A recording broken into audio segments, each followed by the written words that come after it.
2021년도 오늘 부활절을 맞이해서 이렇게 정말 대자연에 나왔어. 녹색 잔디와 또 나무들, 또 맑은 하늘, 또 푸른 또 하늘을 보면서 잔디밭에 앉아서 이렇게 부활절 축하 예배를 하나님께 드리면서, 특별히 오늘 야외 예배로, 또 지난 코로나 팬데믹 상황에서 저희는 예배로서는 첫 대면 예배가 됐죠. 네, 그래서 이모저모로 의미 있는 시간이다라는 이런 생각이 듭니다. 특별히 이 시간도 부활하신 우리 주님의 그 부활 생명과 또 부활의 능력, 그리고 부활의 소망이 저와 여러분에게 우리 예배 공동체 가운데 충만케 되는 그런 은혜가 함께 하시기를 주의 이름으로 축원합니다. 예, 오늘 우리가 읽었던 이 본문은 전통적으로 부활장이라고 불려지는 고린도전서 15장의 맨 뒷부분이 해당하는 본문이다라고 말할 수 있습니다. 고린도전서는 토요 아침 기도회 때 계속 강해를 해오는 가운데 있습니다. 마침 또 부활절 절기를 당하였기 때문에 이어지는 말씀으로 함께 나눈 것이 좋겠다 생각해서 이 본문을 택하였습니다. 오늘 우리가 읽은 고린도전서 15장 35절에서 58절 이 말씀을 중심으로 부활신앙을 가진 자인가, 부활신앙을 가진 자인가 라는 제목으로 함께 말씀을 상고하고 은혜를 받고자 합니다. 예, 고린도 교회의 가장 큰 문제점 중에 하나는 뭐겠습니까? 고린도 교회는 참 하나님의 은사도 풍성했고, 또 초대 교회 가운데서, 또 1세기 교회 가운데서 참으로 영적인 은사들이 많이 나타난 교회들 가운데 한 교회였다는 것을 우리가 고린도 전후서를 통해서 보게 되어집니다. 특별히 유명한 사랑장이라고 하는 고린도전서 13장이라든지, 그 다음에 우리 축도 본문 있잖아요. 주 예수 그리스도의 은혜와 하나님 사랑과 성령의 교통하신 삼위 하나님으로 복을 선언하는 축도 본문도 고린도전서의 본문에 있고, 그래서 고린도 교회는 1세기 교회들 가운데 참 하나님의 은사와 그리고 은혜와 또 하나님의 긍휼이 풍성한 교회들 가운데 한 교회가 아니었는가, 많은 영적인 유산을 남겼던 교회들이다 이렇게 말할 수 있습니다. 그런데도 불구하고 고린도 교회는 지상 교회들 가운데, 특별히 1세기 교회들 가운데 여러 가지 이 문제점도 없지 않아 많이 있었습니다. 우리가 잘 아는 대로 여러 가지 무질서의 문제, 은사의 혼돈의 문제, 방언의 문제, 이런 것들이 많이 있습니다. 예, 많이 있습니다. 교회에 이 기독교 2000년 역사에 하나님의 이 교회론, 직분론에 대한, 또 성령론에 대한 많은 신학적 유산을 우리에게 주는 교회였지만은, 그러나 지상 교회이기 때문에 문제점이 없지도 않았습니다. 그 가운데 가장 큰 문제점 중에 하나는 바로 무엇이었냐 하면, 주님의 교회라고 하면서 그리스도의 십자가와 부활을 믿는 주님의 이 참된 신앙 고백 위에 세워진 1세기 교회이면서 기독교의 가장 큰 교리 중에 하나인, 가장 큰 주님의 구원 역사 중에 하나인 이 부활 사건에 대해서 믿지 못하는 교우들이 있었다는 것입니다. 그래서 바로 15장 2절에 보면, 너희 중에서 어떤 사람들은 어찌하여 죽은 자 가운데서 부활이 없다 하느냐 라고 말을 했습니다. 1세기 교회인데도, 주님이 부활 성취라고 얼마 되지 않는 상황에 있었는데도 이 부활을 믿지 못했다는 것입니다. 또 15장 35절에도 보면 누가 묻기를 죽은 자들이 어떻게 살아나겠느냐, 예수님의 부활도 그렇지만은 죽은 사람들이 어떻게 다시 살아나겠느냐, 네가 한번 생각해봐. 죽으면 사람이 얼굴로 돌아가고 시체가 썩고 냄새가 나고 그러면 얼마 있지 않아서 부패되어 없어지는데 어떻게 그 무의 상태, 썩은 흙이 다시 사람으로 살아나느냐, 이런 의문을 가진 사람들이 고린도 교회 성도들 가운데 있었다는 것입니다. 그래서 다시 살아나면 어떤 몸으로, 그것도 어떤 몸으로 돌아올 수 있겠는가라는 의문을 품은 자들이 있었다라고 바울은 이 고린도전서 서신을 통해서 우리에게 밝히고 있습니다. 그런데 사실은 예수님이 부활하시고 성천하신 시간이 얼마 지나지 않았고, 그 다음에 부활을 목격한 자들이 당시에 많이 있었습니다. 그 본문이 어디 있습니까? 고린도서 15장 5절 이하에 보면, 먼저 게바 베드로에게 나타나셔서 부활의 주님을 보여주셨고, 그리고 12 제자들이 보았고, 그리고 500여 형제에게 일시에 동시에 보았다 라고 말씀을 하고 있습니다. 부활하신 주님을 500여 형제가, 50명도 아니고 500여 형제들이 예수님을, 부활하신 주님을 만났다는 것입니다. 그리고 예수님의 부활을 목격하고 부활하신 주님을 만났던 자들이 고린도전서 이 본문을 서신을 바울이 쓸 당시에 태반이나 살아 있었다는 것이에요. 생존 인물이었다는 것입니다. 대다수는 살아 있다. 예, 몇 사람은 죽었지만은 대다수는 살아 있다라고 6절에 그렇게 말을 하고 있습니다. 그리고 후에는 야고보 사도에게도 보이셨고, 그리고 모든 사도, 그리고 부활 성천하신 후에 특별히 예수님의 십자가와 부활 메시아됨을 믿지 못하는 사울, 그래서 그리스도인이라고 하는 크리스찬 타운이라고 당시에 불려졌던 다마스쿠스라고 하는 동네에 그리스도를 믿는 자이면 잡아와서 감옥에 집어넣으려고 대제사장의 공문을 받았어. 요즘 말하면 뭡니까? 체포영장을 받아왔어 다메섹으로 가는 길이었습니다. 그 가운데 부활하신 주님께서 빛 가운데, 소리 가운데 그에게 나타나 주신 것 아닙니까? 그래서 사도들 중에는 내가 맨 나중에 부활하신 주님을 만난 자다라고 그렇게 말하고 있습니다.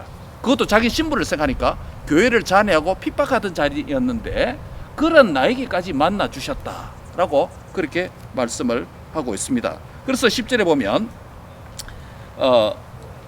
내가 나된 것은 하나님의 은혜로 된 것이다 라고 말합니다. 예, 자기 자신을 얼마나 비하하냐면 8절에 보면 맨 나중에 만삭되지 못하여 난 자 같은 나에게, 만삭되지 못했다는 말이 무슨 말입니까?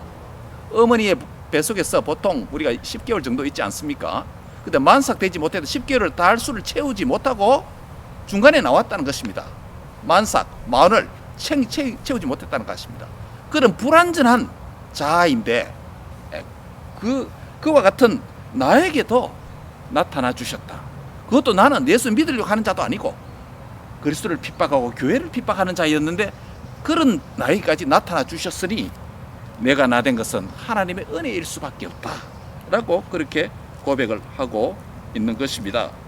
그런데 당시에 바로 고린도 교회의 성도들 가운데 예수님의 부활도 못 믿고, 그리고 죽은 자의 부활도 못 믿는 그런 자들이 있었다라는 것입니다. 오늘 현대 많은 신학자들 가운데도 예수님의 부활을 믿지 않는 자들이 있습니다. 예, 제자들이 워낙 예수님을 사랑하다 보니까 그 헛것이 보여서 간절히 사모하다 보면 그 헛것이 보이다, 그런 현상이지. 어떻게 예수님이 부활했느냐? 신학자들 가운데도, 자유주의 신학자들 가운데 그렇게 생각하는 사람들이 있습니다. 예. 또 예수님의 죽음에 대해서도 예수님이 어떻게 죽었느냐? 피를 많이 흘렸다 보니까 그냥 기절했다, 완전히 죽지 않았다, 죽지도 않았고 부활도 아니다, 이렇게 생각하는 사람들이 많습니다. 예, 자유주의 신학을 영향받은 사람은 그렇게 생각합니다. 바로 고린도 교회 당시에도 예수님의 부활을 믿지 않았을 뿐만 아니라 예수님을 믿는 자들의 부활도 믿지 않았다는 것입니다. 바로 그러한 자들에게 바울은 오늘 본문을 통해서 4가지 비유를 통해서 부활의 사실과, 예수님의 부활의 사실과 예수님의 믿는 자들의 부활이 실제 일어난다라는 점을 보여주고 있습니다.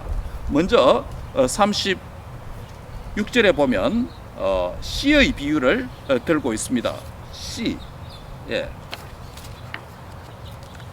어리석은 자여, 내가 뿌리는 씨가 죽지 않으면 살아나지 못하겠고, 또 내가 뿌리는 것은 장래의 형체를 뿌리는 것이 아니요 다만 밀이나 다른 것의 알맹이 뿐이로되, 하나님 그 뜻대로 그에게 형체를 주시되 각 종자에게 그 형체를 주시느니라 라고 씨의 비유, 식물의 비유를 통해서 이야기를 합니다.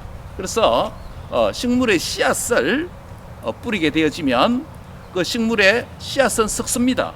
그리고 그 영양분이, 씨앗에 있는 그 영양분이 씨앗 안에 있는 생명의 DNA에 그것이 싹트고 자랄 수 있도록 영양을 충분히 공급하지 않습니까? 그래서 싹을 틔웁니다. 그렇죠?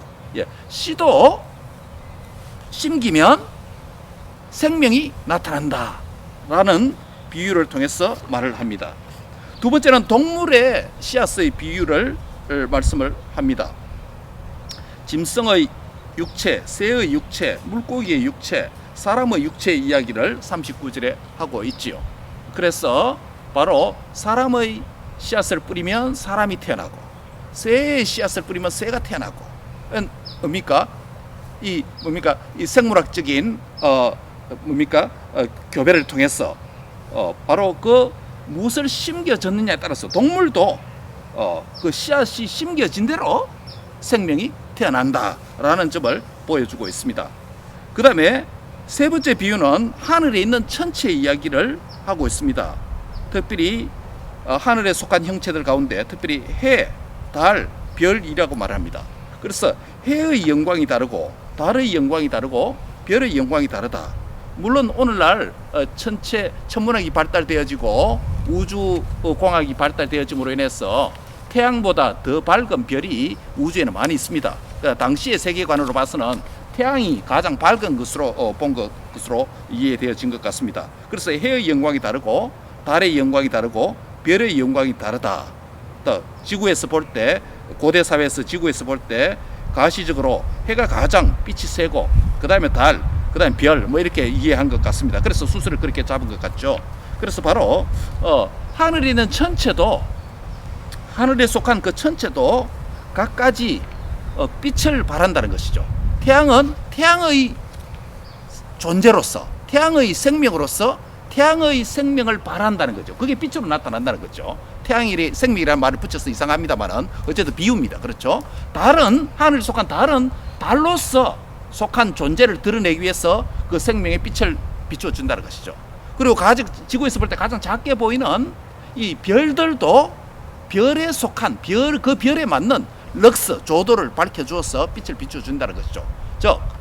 여기에 본문에 보면 네 가지 이 비유를 말하는데, 첫째는 씨, 식물의 비유, 두 번째는 동물, 그 다음에 세 번째는 천체, 마지막 네 번째는 무엇이 기록되냐면 바로 첫째 아담에 대해서 이야기를 합니다. 45절에 보면 첫사람 아담은 생명이 되었다 함과 같이 마지막 아담은 살려주는 영이 되었다라고 그렇게 말씀을 하고 있습니다. 바로 첫째 아담, 에덴 동산에서 하나님께서 지으신 첫째 아담도 하나님께서 흙으로 만드시고 그 코에 생기를 불어넣으심으로 살아나 있는 인격적 하나님 형상으로 지음받은 그 존재를 생명이라고 창세기 저자인 모세는 표현을 했지 않습니까? 그 다음에 둘째 아담은 살려주는 영이다, 살려주는 영으로 오셨다라고 말하는데, 이 말은 아담 이하 태어난 모든 인구가 다 죽었다 이 말이겠죠. 죽었다는 말이겠죠. 무엇으로 인해서? 죄로 인해서 죽었단 말이겠죠. 그래서 살려주는 영으로 오셨다는 말이 해당되는 것이죠. 살려주는 영으로 오셨다는 것이죠. 그래서 49절 같이 한번 읽겠습니다. 49절입니다. 본문 49절입니다. 우리가 시작. 우리가 흙에 속한 자의 형상을 입은 것 같이 또한 하늘에 속한 이의 형상을 입으리라. 예, 부활을 믿지 못하고, 예수님의 부활도 믿지 못하고 예수 믿는 자의 부활도 믿지 못하는 그들을 향해서 네 가지 비유를 들어서 설명합니다. 한번 생각해봐라. 씨앗들도, 식물의 씨앗들도 뿌리면 그것이 썩어져서 나중에 그 생명, 그 씨앗의 생명이 돋아난다. 동물들도 사자에게서 호랑이가 나타날 수 없는 것처럼 그 동물도 암수의 그 동물 사이에서 그 동물의 생명을 가진 자가 태어난다. 그 다음에 또 무엇입니까? 하늘에 속한 천체들도 그의 영광에 맞는 그 존재에 맞는, 생명에 맞는 빛을 표현한다. 마지막으로는 태초에 지음을 받은 최초의 인류라고 할 수 있는 아담도 하나님께서 바로 생명이 되게 하셨고, 아담 이후에 태어난 사람들이 사람으로 태어났지 원숭이로 태어나지 않았다. 사람에게서 사람이 태어났다라고 그렇게 말씀을 하고 있습니다. 그러므로 통해서 그 모든 인류는 죄로 인해서 죽었다. 그래서 살려주는 영이신 그리스도께서 오셨다라고 말씀을 하고 있는 것입니다. 그러므로 이 부활은 너무나도 확실한 것이다. 이 만물을 봐서, 일반 계시의 원리를 봐서도 생명이라는 존재는 그렇게 태어나는 것이다 라고 말을 하고 있는 것입니다. 그래서 바로 우리가 같이 읽었던 이 본문 49절에 보면 흙에 속한 자의 형상을 입은 것 같이 하늘에 속한 이의 형상을 입으리라. 이게 바로 부활의 생명체다 라고 말씀을 하고 있는 것입니다. 그런데 사람이라고 해서 다 하늘에 속한 이의 이 형상을 다 받는 것은 아니다 라고 말씀합니다. 50절에 한번 보세요. 혈과 육은 하나님 나라를 이어받을 수 없고 또한 썩는 것은 썩지 아니하는 것을 유업으로 받지 못한다 라고 말합니다. 부활 생명, 영원한 생명을 받는 자들은 조건과 제한이 있다라고 말씀하고 있습니다. 혈과 육으로는 안 된다는 것입니다. 그것으로는 하나님의 나라의 생명을 받을 수 없다는 것입니다. 오직 바로 예수 그리스도, 우리의 죄를 위해서 십자가에 죽으시고 다시 사신 부활하신 예수님을 믿는 자에게 살려주는 영이 함께 해주셔서 부활의 생명을 주시는 줄 믿습니다. 저와 여러분도 예수님을 믿음으로 말미암아 살려주시는 영인 그분의 영이 우리 안에 들어왔기 때문에 그 부활 생명이 지금 우리 안에 들어와 있는 것입니다.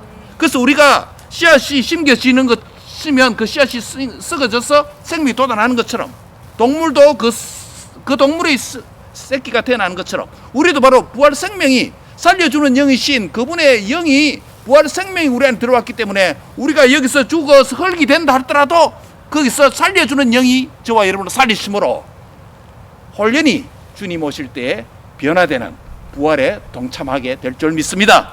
바로 이것을 바울이 증거를 하고 있습니다. 51절 다 같이 읽습니다. 51절입니다. 어떻게 변화되겠습니까? 시작.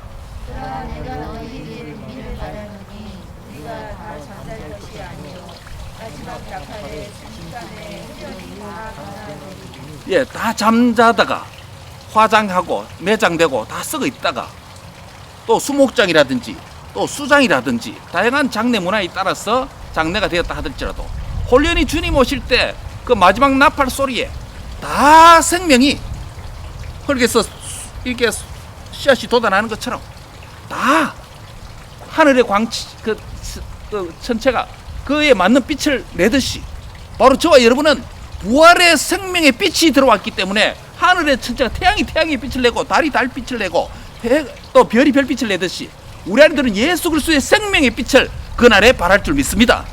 예, 바로 그것입니다. 또 52절을 한번 같이 읽겠습니다. 52절입니다. 시작.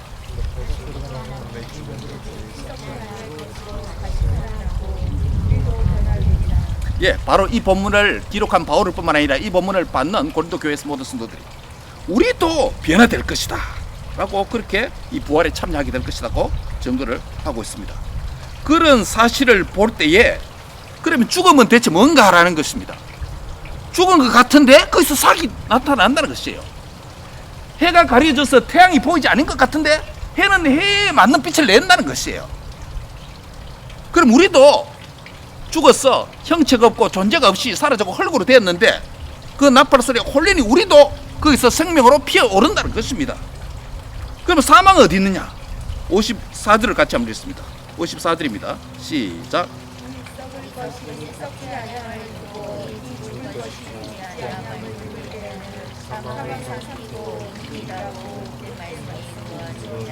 예, 사망을 생명이 삼키게 되었다라는 것이에요. 지금은 사망이 왕노릇하는 것 같고 사망이 이긴 것 같고 질병이 우리를 이긴 것 같고 고난과 시련이 우리를 억누른 것 같지만은 부활의 주님을 믿는 자는 생명이 사망을 집어삼켜서 왕노릇하는 그런 존재가 되었다. 예수님이 사망 권세 깨뜨리시고 사흘 만에 부활하심으로 말미암아 죄와 사망과 사탄의 권세와 어둠을 정복하시고 승리하신 것처럼 부활의 주님을 믿는 저와 여러분들도 우리 안에 이미 들어와 있는 이 부활 생명이 사망을 집어삼켜서 생명이 왕노릇하는 그 생명을 저와 여러분이 가진 줄 믿습니다. 네. 그래서 사망을 향해서 이렇게 선포할 수 있는 것입니다. 55절입니다. 크게 선포하겠습니다. 55절입니다. 시작. 사망아, 너의 승리가 어디 있느냐? 사망아, 내가 쏘는 것이 어디 있느냐? 예, 사망을 향해서 이제 자신 없어서 눈 지그시 감고 사망을 향해서 기죽는 게 아니라 사망을 향해서 두 눈을 부릅뜨고 사망아, 네가 쏘는 것이 어디 있느냐? 사망아, 네가 이기는 것이 어디 있느냐? 라고 호령할 수 있는 사망을 이긴 자가 된 줄 믿습니다. 이 믿음, 이 생명이 저와 여러분에게 들어왔습니다. 누구를 통해서? 나의 죄를 위해서 죽으시고 사흘 만에 부활하신 예수님의 생명이 들어오므로 나도 이제 산자가 되었다. 따라합니다. 나는 산자이다. 내 안에 부활 생명의 씨앗이 들어왔습니다. 아멘. 나는 화장을 하든지 매장을 하든지 또 어떻게 죽든지 어떤 장례 문화에 따라서 절차를 밟았든지 그것이 막 썩었든지 오래 썩어져서 없어졌든지 간에 생명은 반드시 다시 살아나는 줄 믿습니다. 예. 그렇다면 이 부활을 이제 깨달았다면 너희가 어떻게 살아야 되겠느냐라는 현재 문제로 옮겨오고 있습니다. 그게 오늘 본문의 결론입니다. 뭐라고 말합니까? 57절에 보면 바울은 바로 하나님께 감사하노니라고 말씀합니다. 사랑하는 성도 여러분, 예수님의 죽으심과 부활 때문에 나도 주님과 함께 죽었어 다시 피어오르는 새 생명이 되었다라는 이 사실로 인해서 감사하는 자가 되시기 바랍니다.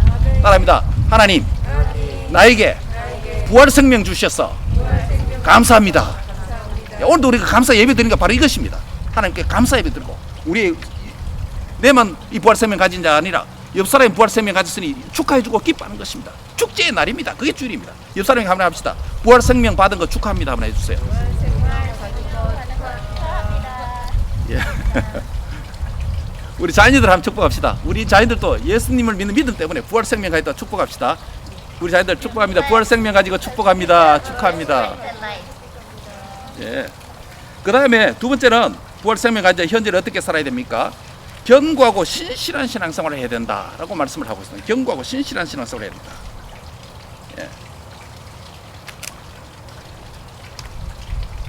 부활을 몰랐을 때, 부활을 안 믿었을 때는 비실비실하는 신앙생활을 했다면, 부활이 너무나도 확실하다면 이래 살아서 안 되겠다는 것이에요. 견고하게 신실하게 주님을 섬겨야 되겠다라는 것입니다. 세 번째는 흔들리지 말아야 된다고 말합니다. 따라합니다. 흔들리지 말아라.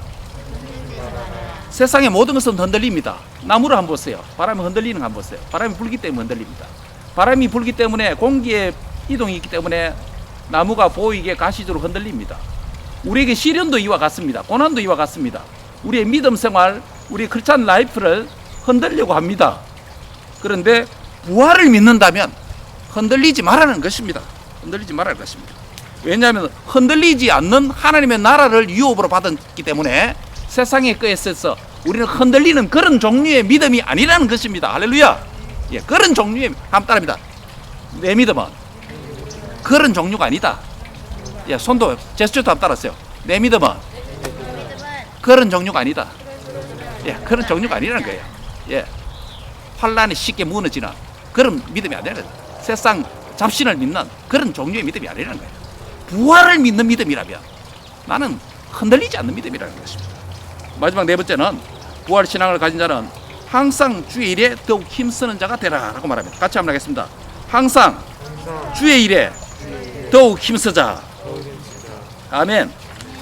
바로 오늘 본문이 예수님의 부활을 믿지 아니하고 또 믿는 자의 부활을 믿지 않는 그런 고린도 교회에게 바울은 네 가지의 비유를 들어서 설명을 했습니다. 식물의 비유, 동물의 비유, 천체의 비유, 그 다음에 첫 인류의 그 비유를 통해서 생명은 생명을 낳는다. 생명은 생명을 낳는데 생명은 그 생명을 낳는다는 거죠. 다른 생명을 낳는 게 아니고. 그렇다면 우리도 예수님을 믿는 부활 생명을 가진 자이기 때문에 우리도 예수님처럼, 예수님이 첫 열매가 되셨고 우리도 둘째 열매로 예수님처럼 부활한다라는 혼련이 변화되는, 그래서 하늘나라에서 영원히 살 뿐만 아니라 지상에서도 사는 날 동안에 부활 생명을 가진 자답게 살아야 된다. 첫 번째가 뭐죠? 감사라. 두 번째는요? 견고하게 신실하라. 따라하면 신실해라. 감사하라. 신실하라. 세 번째는요? 흔들리지 마라. 우리는 그런 종류의 믿음이 아니다. 마지막 네 번째는요? 주의 일에 더욱 힘쓰라. 이 네 가지를 우리가 지상 사는 날 동안에 그렇게 살아야 된다. 아멘. 기도하겠습니다. 들어가신 주님 감사합니다. 나의 죄를 위해서 십자가에 죽으시고 사흘 만에 다시 부활하신 주님을 찬양합니다. 부활 생명 주신 것 감사합니다. 생명을 낳아주심을 찬양합니다. 주님처럼 이 생명대로 태어날 줄 믿습니다. 이미 부활 생명이 내 안에 들어왔음을 믿습니다. 죽어도 사는 믿음인 줄 믿습니다. 오늘도 부활 생명 주신 하나님을 찬양합니다. 이제 이어지는 성만찬 예식을 통해서 우리에게 또 은혜를 주실 줄 믿습니다. 감사하고 예수님의 이름으로 기도합니다. 아멘.